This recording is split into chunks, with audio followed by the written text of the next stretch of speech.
the honour for a wartime hero who helped defeat Hitler and saved tens of thousands of lives in the process.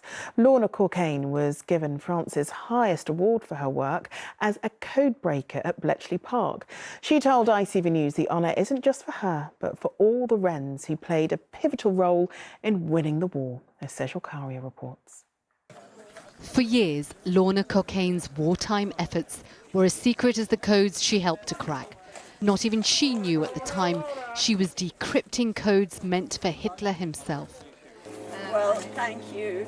Today, at 96, she was awarded France's highest honour in recognition of her work at a ceremony in Dorset. I'm really overcome with all this.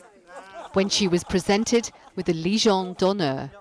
We didn't know what we were doing. We were just doing what we were told to do.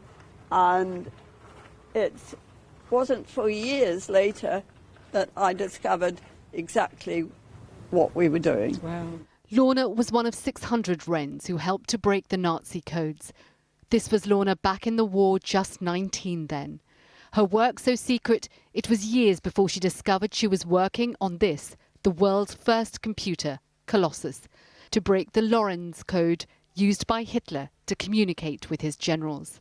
We were all working day and night. There were a lot of people there, and so this honour is not really mine, it belongs to all of them. Lorna is one of the last surviving Bletchley Park codebreakers who helped change the course of the war and helped to save tens of thousands of lives. Lorna Cockayne, ITV News.